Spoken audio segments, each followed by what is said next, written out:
Hello friends, good morning, सुप्रभात, नमस्कार। स्वागत है आपके अपने YouTube channel life study official पे। हो चुका आगाज रन का युग बदलने की तैयारी है, जीत उसी की होगी संघर्ष जिसकी जारी है। तो आइए हमारे साथ संघर्ष कीजिए और अपने माता और पिता का सपना साकार कीजिए। तो आज की क्लास हम आप लोग के बीच स्टैटिस्टिक्स जीके के लेकर के आए हैं, जो कि सभी प्रतियोगी परीक्षाओं के देखते हुए यह क्वेश्चन महत्वपूर्ण हो सकते हैं और आगामी जितने भी परीक्षाएं हैं सभी के लिए महत्वपूर्ण क्वेश्चन हैं। तो आइए हम स्टैटिस्टिक्स जीके के क्वेश्चन करते हैं। पहले क्वेश्चन पे हम आते हैं। कह रहा है कि बल का एसआई मात्रक है। पहले क्वेश्चन पे आ रहे हैं, कह रहा है कि बल का एसआई मात्रक क्या है। तो देखिए, बल का एसआई मात्रक अगर आपसे पूछे तो इसका एसआई मात्रक न्यूटन होता है। क्या होता है? न्यूटन होता है। आपसे क्या यहाँ पे पूछ रहा है? बल का एसआई मात्रक। आपसे बल का एसआई मात्रक पूछे, न्यूटन होता है। अगर यही क्वेश्चन अगर घुमा करके पूछे कि बल का सीजीएस मात्रक क्या होता है, बल का सीजीएस मात्रक क्या होता है, तो देखिए बल का सीजीएस मात्रक जो होता है वह डायन होता है। बल का सीजीएस मात्रक क्या होता है? डायन होता है। एक क्वेश्चन से हम दो क्वेश्चन का सोल्व करवा रहे हैं कि बल का एसआई मात्रक अगर पूछे न्यूटन, अगर सीजीएस मात्रक पूछे तो क्या होगा? डायन होगा। तो आइए अब ऑप्शन को देखते हैं। तो ऑप्शन में तो मेरा ये न्यूटन तो सही है, लेकिन क्या ये जूल, डायन और एम्पियर इसको हम छोड़ नहीं सकते हैं? तो आइए झोला छाप डॉक्टर से पोस्टमार्टम सभी ऑप्शन को हम कर लेते हैं। तो देखिए जूल, ऑप्शन में क्या है? जूल। ये जूल जो होते हैं कार्य का एसआई मात्रक होते हैं। अगर ऑप्शन में आपको ये देखें जूल, तो आपको याद हो जाना चाहिए कि कार्य का एसआई मात्रक जूल होता है। सिर्फ कार्य का ही एसआई मात्रक जूल नहीं, ऊर्जा का भी एसआई मात्रक जूल होती है। किसकी? ऊर्जा का भी एसआई मात्रक जूल होती है।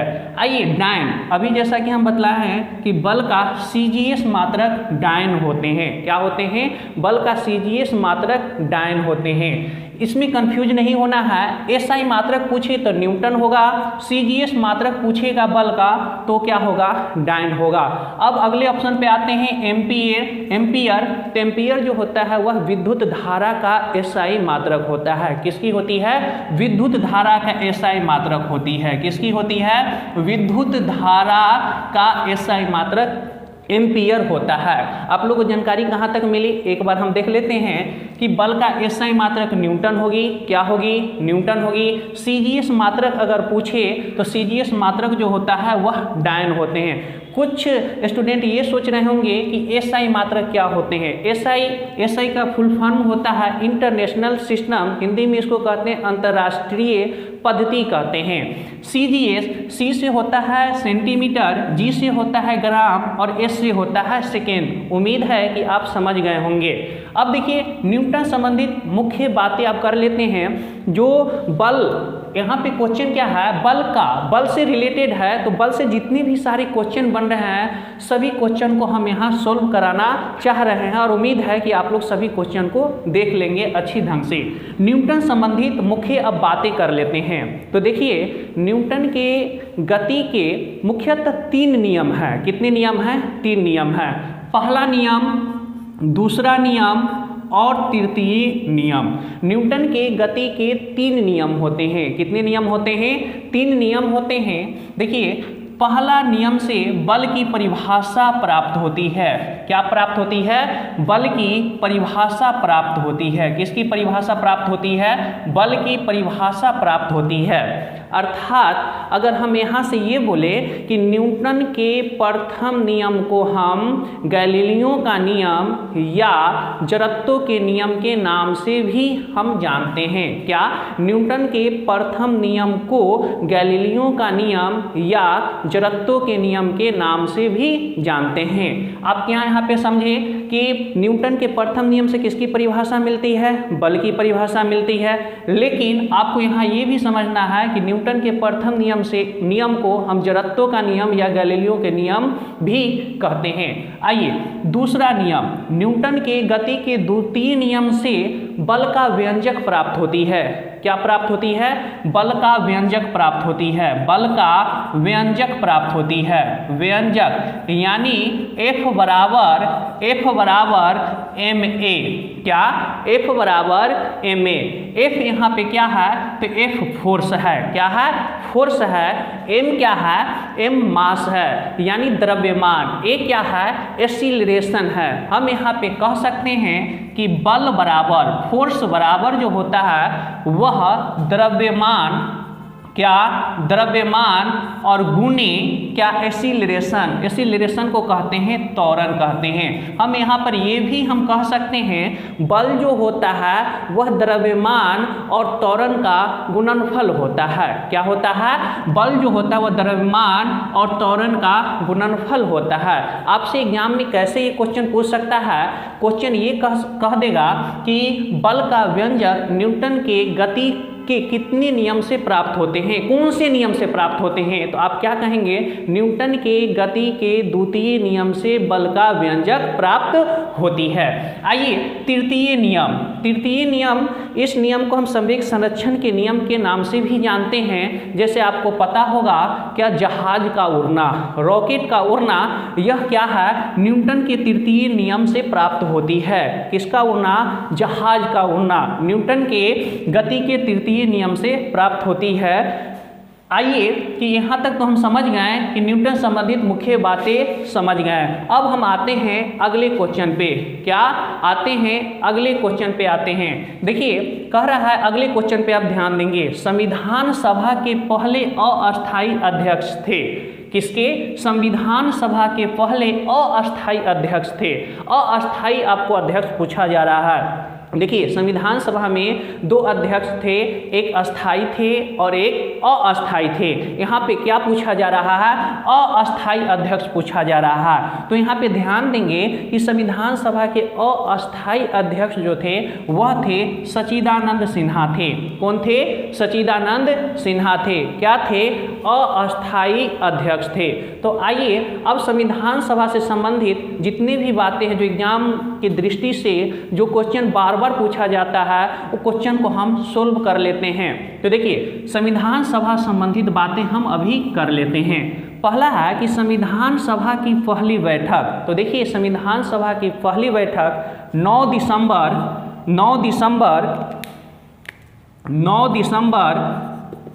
1946 को होती है। कब होती है? 9 दिसंबर 1946 को संविधान सभा की पहली बैठक होती है और इसको लागू 26 जनवरी 1950 को की जाती है। इसको लागू कब किया जाता है? 26 जनवरी 1950 को लागू किया जाता है। इसमें 26 जनवरी लिख देते हैं यहाँ, 26 जनवरी 1950 को क्या किया जाता है? लागू किया जाता है। इसमें अस्थायी अध्यक्ष सच्चिदानंद सिन्हा को बनाया जाता है। किसको बनाया जाता है? सच्चिदानंद सिन्हा को बनाया जाता है, जो कि आपका ये क्वेश्चन का आंसर है। यहाँ पे भी हम लिख देते हैं अस्थायी अध्यक्ष कौन थे? तो ये थे सच्चिदानंद सिन्हा थे। कौन थे? सच्चिदानंद सिन्हा थे, अस्थायी अध्यक्ष थे। अब क्या है कि अस्थायी अध्यक्ष तो आपको जानकारी मिल गई कि सच्चिदानंद सिन्हा थे, लेकिन इसमें एक चीज और जान लीजिए कि अस्थायी अध्यक्ष के भी बारे में जान लीजिए कि संविधान सभा के अस्थायी अध्यक्ष ये जो थे ये डॉक्टर राजेंद्र प्रसाद थे। कौन थे? डॉक्टर राजेंद्र प्रसाद थे। कौन थे? डॉक्टर राजेंद्र प्रसाद थे।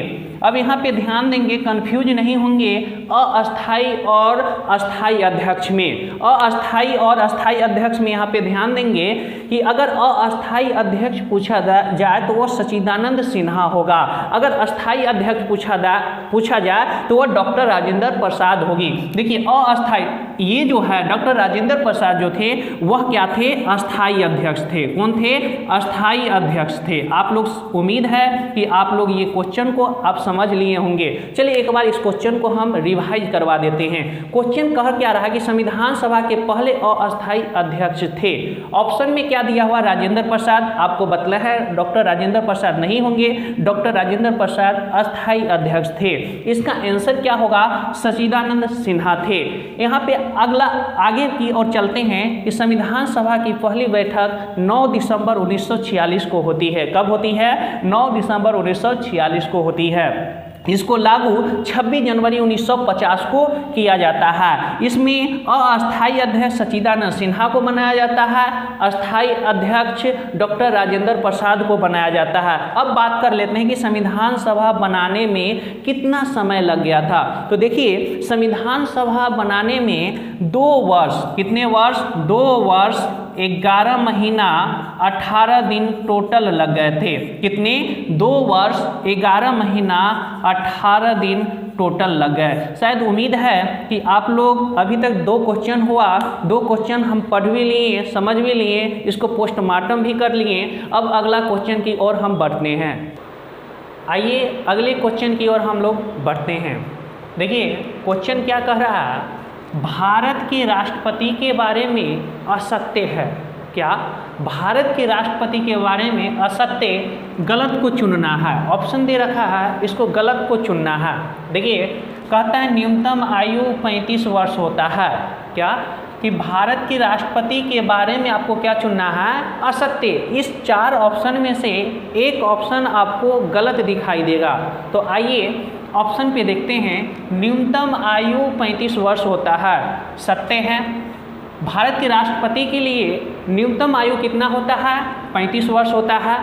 दूसरे ऑप्शन पे आते हैं, कार्यकाल 8 वर्ष होता है, जो कि यहाँ पे कार्यकाल जो है भारत के राष्ट्रपति का 5 वर्ष होता है, लेकिन क्या दे रखा है कि कार्यकाल जो होता है वह 8 वर्ष होता है। तो ये मेरा क्या हो जाएगा? गलत हो जाएगा। देख लेते हैं अगला भी प्रश्न पे, देख लेते हैं अगला क्वेश्चन पे, देख लेते हैं। तो त्यागपत्र उपराष्ट्रपति को देता है। बिल्कुल सत्य है, त्यागपत्र जो है राष्ट्रपति उपराष्ट्रपति को देगा। सही है। महाभियोग से हटाया जा सकता है। बिल्कुल सत्य है, राष्ट्रपति को महाभियोग से हटाया जा सकता है। तो आइए जब राष्ट्रपति की बात आई है तो राष्ट्रपति के बारे में हम लोग डिस्कशन कर लेते हैं। इनसे जो प्रश्न जो बनता है उसको हम देख लेते हैं। तो देखिए यहाँ पे क्वेश्चन क्या है? राष्ट्रपति किसके बारे में बतलाया जा रहा है? राष्ट्रपति के बारे में। तो देखिए अगर यहाँ से क्वेश्चन जो है बनेगा, उठेगा क्वेश्चन, क्या उठेगा कि अभी वर्तमान में राष्ट्रपति कौन है? वर्तमान में राष्ट्रपति कौन है? कहाँ की? तो भारत की बात आ रही है। तो भारत के वर्तमान में राष्ट्रपति रामनाथ कोविंद है। कौन है? रामनाथ कोविंद है। कौन? रामनाथ कोविंद है। भारत के वर्तमान रामनाथ कोविंद है। क्या? राष्ट्रपति वर्तमान में है। लेकिन अगर आपसे पूछ ले कि भारत के प्रथम राष्ट्रपति कौन थे, तो भारत के अगर प्रथम राष्ट्रपति पूछें, क्या भारत के प्रथम राष्ट्रपति पूछें, तो भारत के प्रथम राष्ट्रपति जो हैं वह डॉक्टर राजेंद्र प्रसाद हैं। कौन है? डॉक्टर राजेंद्र प्रसाद है। डॉक्टर राजेंद्र प्रसाद है। अगर हम इससे क्वेश्चन, डॉक्टर राजेंद्र प्रसाद है, इसके साथ साथ अगर हम क्वेश्चन पूछ लें आप लोगों से, तो आप आंसर क्या देंगे? बतलाएंगे कि भारत के राष्ट्रपति कौन? डॉक्टर राजेंद्र प्रसाद। क्या? ये प्रथम थे। तो आप ये बतलाएंगे कि इनका कार्यकाल कितने सालों तक होता है राष्ट्रपति का? तो आप लोग क्या कहेंगे कि राष्ट्रपति का जो कार्यकाल जो होता है वह 5 वर्ष का होता है। कार्यकाल कितना वर्ष का होता है? 5 वर्ष का होता है। किसका? राष्ट्रपति का होती है। तो चलिए राष्ट्रपति तो हम समझ लिए, लेकिन अब आते हैं प्रधानमंत्री के बारे में भी हम डिस्कशन कर लेते हैं। तो देखिए राष्ट्रपति हो, प्रधानमंत्री हो, इनका जो कार्यकाल जो होता है वह 5 साल का ही होता है। कितना साल का होता है? 5 साल का ही होता है। तो बतलाएंगे कि अभी वर्तमान में भारत के प्रधानमंत्री कौन है। तो सभी जानते होंगे कि अभी भारत के वर्तमान जो प्रधानमंत्री है श्री नरेंद्र दामोदर दास मोदी है। उनको निकनेम मोदी से हम लोग जानते हैं। ठीक है, इनका कार्यकाल कितने सालों तक का होगा? तो इनका कार्यकाल 5 सालों तक ही होगी, क्योंकि यह प्रधानमंत्री है। तो आपको जैसा जानकारी मिला कि राष्ट्रपति का भी कार्यकाल 5 वर्षों का होता है, प्रधानमंत्री का भी कार्यकाल कितने वर्षों का होता है? 5 वर्षों का होता है। तो अभी बात कर रहे हैं वर्तमान में। तो वर्तमान के बारे में आप लोग तो जानकारी हो चुकी है, लेकिन क्वेश्चन में वर्तमान नहीं, अगर ये पहले पूछता, क्या पूछता कि भारत के पहले प्रधानमंत्री कौन थे, तो इसका आंसर होगा पंडित जवाहरलाल नेहरू भारत के प्रथम क्या प्रधानमंत्री थे। भारत के प्रथम प्रधानमंत्री जो थे, प्रधानमंत्री कौन से? तो प्रथम, यहाँ डिस्कशन किसकी हम कर रहे हैं? प्रथम प्रधानमंत्री। तो वो कौन थे? तो प्रथम प्रधानमंत्री पंडित जवाहरलाल नेहरू थे। कौन थे? पंडित जवाहरलाल नेहरू थे। पंडित जवाहरलाल नेहरू थे। लेकिन इससे ही नहीं, अगर क्वेश्चन जो है बराबर जितने भी सारे एग्जाम हो रहे हैं, सबसे महत्वपूर्ण एक क्वेश्चन पूछा जा रहा है। क्या क्वेश्चन पूछा जा रहा है? आप जानते हैं कि भारत के प्रथम उपराष्ट्रपति के बारे में। क्या क्वेश्चन कहाँ से उठता है? राष्ट्रपति से उठे या ना उठे, लेकिन आपको क्वेश्चन कहाँ से उठता है? उपराष्ट्रपति के बारे से क्वेश्चन उठता है कि भारत के प्रथम उपराष्ट्रपति कौन थे। तो हम जानकारी देने आप लोगों को कि भारत के प्रथम उपराष्ट्रपति जो थे, हम हिंट्स दे रहे हैं, शायद उम्मीद है आप लोग सोच भी सकते हैं, जिनके जन्मदिन के शुभ अवसर पर शिक्षक दिवस मनाते हैं। क्या मनाते हैं? शिक्षक दिवस मनाते हैं। तो देखिए कि भारत के प्रथम उपराष्ट्रपति जो थे वह कौन थे? डॉक्टर राधाकृष्णन थे। कौन थे? डॉक्टर राधाकृष्णन थे। क्या थे? डॉक्टर राधाकृष्णन थे भारत के प्रथम उपराष्ट्रपति। चलिए, जब डॉक्टर राधाकृष्णन जी की यहाँ डिस्कशन हम लोग कर रहे हैं, तो इनसे 1-2 क्वेश्चन बन रहे हैं, उनको देख लेते हैं। देखिए, इन्हीं के जन्म दिवस पर, क्या इन्हीं के जन्म दिवस पर हम प्रत्येक वर्ष 5 सितंबर को क्या मनाते हैं? शिक्षक दिवस मनाते हैं। क्या मनाते हैं? शिक्षक दिवस मनाते हैं। अगर आपसे पूछा जाए कि 5 सितंबर को क्या मनाया जाता है, तो हम लोग बोलेंगे कि शिक्षक दिवस मनाया जाता है। अगर आपसे ये पूछ लिया कि अंतर्राष्ट्रीय शिक्षक दिवस कब मनाया जाता है, सभी बच्चे यहाँ पे तो ये समझ रहे होंगे कि शिक्षक दिवस 5 सितंबर को मनाया जाता है, लेकिन आपसे ये अंतर्राष्ट्रीय शिक्षक दिवस के बारे में अगर ये पूछ ले, तो अंतर्राष्ट्रीय शिक्षक दिवस प्रत्येक वर्ष 5 अक्टूबर को मनाया जाता है। आप लोग कंफ्यूज नहीं होंगे, अंतर्राष्ट्रीय शिक्षक दिवस कब मनाया जाता है? 5 अक्टूबर को मनाया जाता है। फिर से यहाँ पे क्वेश्चन सुनेंगे, कंफ्यूज नहीं होंगे। अगर आपसे यहाँ बात आई कि भारत के प्रथम उपराष्ट्रपति, तो ये डॉक्टर राधाकृष्णन जी थे। इन्हीं के जन्म दिवस पर 5 सितंबर को हम प्रत्येक साल शिक्षक दिवस मनाते हैं। ठीक है, तो ये राष्ट्रीय शिक्षक दिवस 5 सितंबर को, लेकिन अंतर्राष्ट्रीय की बात आई तो अंतर्राष्ट्रीय शिक्षक दिवस जो होगा वह 5 अक्टूबर का होगा। तो चलिए अब आते हैं अगले क्वेश्चन पे आते हैं। कहाँ आते हैं? अगले क्वेश्चन पे हम आते हैं। अगला क्वेश्चन है, अम्ल नीले लिटमस पत्र को करता है। क्या? अम्ल नीले लिटमस पत्र को करता है। तो देखिए, इसका आंसर जो होगा, अम्ल नीले लिटमस पत्र को लाल करता है। क्या करता है? लाल करता है। तो देखिए यहाँ पे समझिए कि यहाँ तो लाल होगा, लेकिन अगर आपसे पूछ दे कि क्षार क्या करता है, तो देखिए इसको याद करने के लिए एक ट्रिक है, एक जुगाड़ है, उसको आप जुगाड़ को याद कर लेंगे। क्या? दो ट्रिक है। कितने ट्रिक है? इससे संबंधित 2 ट्रिक है, आपको याद करना बेहद जरूरी होगा। क्या? कभी भी आप भूलेंगे नहीं।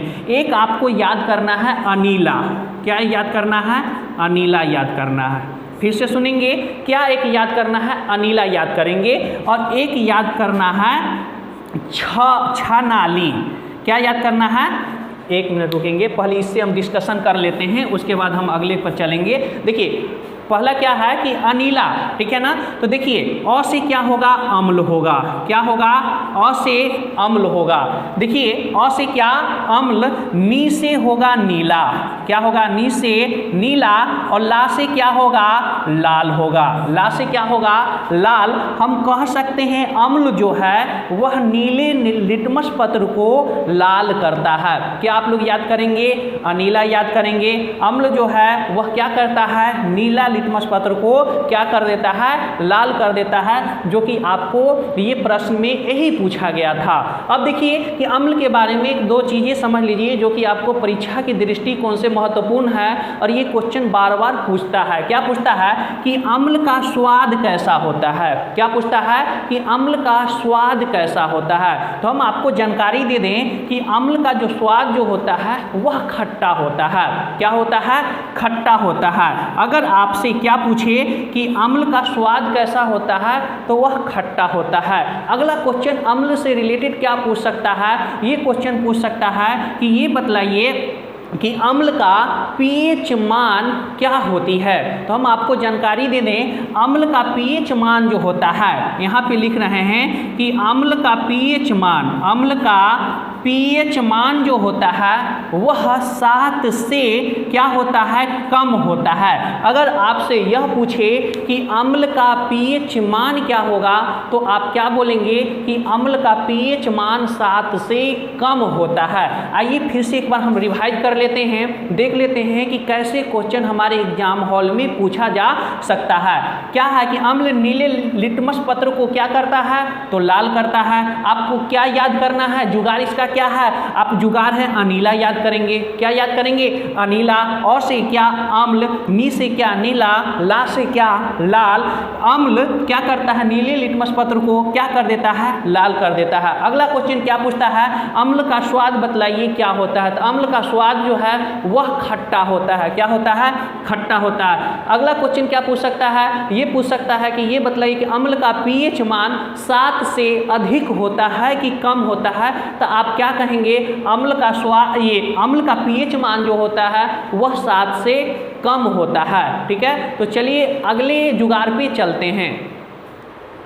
चलिए अगले क्वेश्चन पे हम चलते हैं। अगले क्वेश्चन नहीं, इससे पहले जो पीछे छूटा हुआ था क्षार के बारे में। किसके बारे में छूटा गया था, क्षार के बारे में छूटा गया है। तो देखिए क्षार के बारे में हम क्या बतलाए थे, अनीला याद करना है। ठीक है ना। क्षार के बाद में आपको क्या याद करना है, पहले यहाँ पे लिख लेते हैं, पीछे वाले रिवाइज कर लेते हैं एक बार। अनीला, इसमें क्या पढ़े थे, अनीला पढ़े थे। इसमें क्या आपको करना है, छालानी पढ़ना है। क्या याद करना है, छालानी। क्या, छालानी। अम्ल तो अनीला, इसमें क्षार है तो क्या, छालानी। देखिए छा से क्या होगा, क्षार होगा। छा से क्या होगा, क्षार होगा। ला से क्या होगा, लाल होगा। और नी से क्या होगा, नीला होगा। अब देखिए क्वेश्चन क्या आपसे पूछेगा कि क्षार लाल लिटमस पत्र को किस पत्र में बदलता है। तो आपका जुगाड़ क्या है, क्षार है तो छलानी पढ़ेंगे। अब यहाँ देखिए लाल है ना, तो लाल जो है किस पत्र में करता है, तो नीला लिटमस पत्र में कर देता है। अब आगे हम चलते हैं, क्या है कि क्षार का स्वाद कैसा होता है। तो देखिए क्षार का जो स्वाद होता है वह कड़वा होता है। क्या होता है, कड़वा होता है। अब बात कर लेते हैं कि इसका पीएच मान क्या होगा। तो देखिए क्षार का जो पीएच मान जो होता है वह 7 से अधिक होता है। क्या होता है, 7 से अधिक होता है। अम्ल का पूछे तो 7 से कम और क्षार का पूछे तो 7 से अधिक। अम्ल के बारे में पूछेगा, स्वाद के बारे में पूछेगा तो अम्ल का स्वाद जो होता है वह खट्टा होता है और क्षार का स्वाद क्या होता है, तो इसका ये स्वाद जो होता है कड़वा होता है। उम्मीद है कि आप लोग समझ गए होंगे। अगले क्वेश्चन पे चलते हैं। अगला क्वेश्चन क्या है कि पीतल डैश की मिश्र धातु है। ठीक है, क्या, पीतल डैश की मिश्र धातु है। कहना ये चाहता है कि पीतल किसकी मिश्र धातु से बना हुआ है। ऑप्शन में क्या दिया हुआ है, ताम्र और टीन, ताम्र और जस्ता, जस्ता और एल्युमिनियम, ताम्र और लोहा। तो देखिए जैसे ही पीतल आए तो एक चीज आप ये याद कीजिएगा कि जैसे ही पीतल आए तो आप एक जुगाड़ याद कीजिएगा, पिताजी को आप याद कर लीजिएगा। किसको याद करना है आपको, पिताजी। यहाँ पे लिख लेते हैं किसको, पिताजी को याद करना है। किसको याद करना है, पिताजी। अब देखिए पिताजी अब पढ़ेंगे तो पी से क्या होगा, पी से पीतल होगा। क्या होगा, पी से क्या होगा, पीतल होगा। ता से क्या होगा, तांबा होगा, ता से क्या होगा, तांबा होगा, और जी से क्या होगा, तो जी से जस्ता होगा, जी से क्या होगा, जस्ता होगा। तो यहाँ पे देखिए कि पीतल जो है किसका किसका मिश्र धातु से बना, तांबा और जस्ता के मिश्र धातु से बना। अब ऑप्शन में देखते हैं कि तांबा और जस्ता कहाँ है, तो देखिए ताम्र और टीन, ये नहीं है, ताम्र और जस्ता, देखिए ताम्र और जस्ता, तांबा को हम ताम्र भी बोल सकते हैं, इसमें कंफ्यूज होने की कोई जरूरत नहीं है। फिर से एक बार क्वेश्चन देख लीजिए, पीतल डैश की मिश्र धातु है, तो किसकी मिश्र धातु है, तो तांबा और जस्ता की मिश्र धातु। इसको याद करने के लिए क्या जुगाड़ है, पिताजी को याद करना, इसका जुगाड़ क्या है, पिताजी को याद करना। फिर देखिए यहाँ पी से पीतल, ता से तांबा और जी से क्या, जस्ता, तांबा और जस्ता की ये मिश्र धातु है। ठीक है, अगले क्वेश्चन की ओर हम बढ़ते हैं। अगला क्वेश्चन क्या है कि भारत में पहली रेल कब चली थी। क्या क्वेश्चन पूछ रहा है, मोस्ट VVI क्वेश्चन है, ऐसे क्वेश्चन जो रेलवे में बार बार क्वेश्चन ये पूछा जाता है, सिर्फ रेलवे ही नहीं अदर एग्जाम में ये क्वेश्चन बार बार पूछा जाता है। तो देखिए क्या क्वेश्चन कह रहा है कि भारत में पहली, किसकी बात आई है, पहली आई है, तो भारत में पहली रेल जो है यह 1853 ईस्वी में चली थी। कब चली थी, 1853 ईस्वी में चली थी। अब हम जानकारी दे दें कि 1853 ईस्वी में तो चली थी, लेकिन कहाँ चली थी, तो ये जो चली थी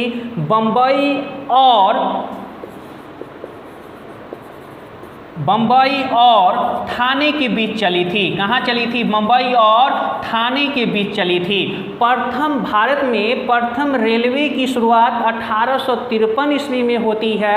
यह बम्बई और थाने के बीच चलती है, जो कि अब बम्बई को हम मुंबई के नाम से जानते हैं। क्या, बम्बई को मुंबई के नाम से जानते हैं। आपको ये भी जानकारी दे दें कि पहली जो ट्रेन 1853 ईस्वी में बम्बई और थाने के बीच जो चली थी वह 34 किलोमीटर के बीच चली थी। कितने किलोमीटर के बीच चली थी, 34 किलोमीटर चली थी। कितने किलोमीटर चली थी, 34 किलोमीटर चली थी। फिर से एक बार देख लेंगे कि भारत में पहली रेल की शुरुआत 1853 ईस्वी में होती है, बम्बई से थाने के बीच चलाई जाती है। कितने किलोमीटर चलाई जाती है, 34 किलोमीटर चलाई जाती है। लेकिन अभी जो वर्तमान में जो क्वेश्चन जो आ सकता है, ये क्वेश्चन पूछ सकता है कि भारत में प्रथम विद्युत रेल की शुरुआत कब हुई थी। तो देखिए यहाँ तो सिर्फ रेल की शुरुआत बतलाया जा रहा है, लेकिन इलेक्ट्रिक से जो चलने वाले जो रेल है वो भारत में यह शुरुआत जो हुई थी 1925 ईस्वी से। कब से हुई थी, 1925 ईस्वी से हुई थी। क्या भारत में क्या इलेक्ट्रिक से चलने वाले, क्या इलेक्ट्रिक करंट से चलने वाले यह 1925 ईस्वी में स्टार्ट हुई थी। उम्मीद है कि आप लोग ये क्वेश्चन को समझ गए होंगे। अगले क्वेश्चन की ओर हम चलते हैं। अगले क्वेश्चन क्या कह रहा है, जैन धर्म के प्रथम तीर्थंकर थे। जैन धर्म के प्रथम तीर्थंकर कौन थे। ठीक है, ऑप्शन में देखिए महावीर स्वामी, पार्श्वनाथ, ऋषभदेव और शंकरादेव। देखिए जैन धर्म से 2-3 क्वेश्चन जो है ये पूछता है और हमेशा पूछता है। तो देखिए जैन धर्म के प्रथम तीर्थंकर जो थे वह ऋषभदेव थे। कौन थे, ऋषभदेव थे, प्रथम तीर्थंकर थे। क्या थे, ऋषभदेव थे। क्या जैन धर्म के प्रथम अगर तीर्थंकर अगर आपसे पूछे जाए तो क्या आप बतलाएंगे कि ऋषभदेव थे। इतना ही नहीं, इससे क्वेश्चन 2-3 और क्वेश्चन पूछा जाता है। क्या कि पार्श्वनाथ के बारे में भी पूछा जाता है। किसके बारे में, पार्श्वनाथ। तो देखिए पार्श्वनाथ जो थे यह जैन धर्म के 23वें तीर्थंकर थे। कैमा तीर्थंकर थे, 23वें तीर्थंकर थे। अगर आपसे कोई ये पूछे कि जैन धर्म के 23वें तीर्थंकर कौन थे तो आप क्या कहेंगे, पार्श्वनाथ बोलेंगे। लेकिन यहाँ पे ये समझिए कि 23वें तो हो गया, प्रथम तो हो गया, लेकिन जो मेन इंपॉर्टेंट जो है वह है 24वें तीर्थंकर। क्या है, 24वें तीर्थंकर। अगर आपसे ये पूछा जाए कि जैन धर्म के 24वें तीर्थंकर कौन थे तो आप क्या कहेंगे, महावीर स्वामी थे। क्या थे, महावीर स्वामी थे, 24वें तीर्थंकर थे। तो आज की क्लास हमें उम्मीद है कि आप लोग को समझ में आ गया होगा। अगर क्लास अच्छी लगी होगी तो इस वीडियो को आप लोग अपने दोस्तों के साथ शेयर करेंगे और इस चैनल पे अगर आप लोग नए होंगे तो इस चैनल को आप लोग सब्सक्राइब कर लेंगे और कमेंट करेंगे कि आपको क्लास कैसा लगा। अंत में हम यही कहेंगे, द्वंद्व कहाँ तक पाला जाए, युद्ध कहाँ तक टाला जाए, तो राणा का वंशज फेंक भाला जहाँ तक जाए। Best, good of luck, thank you.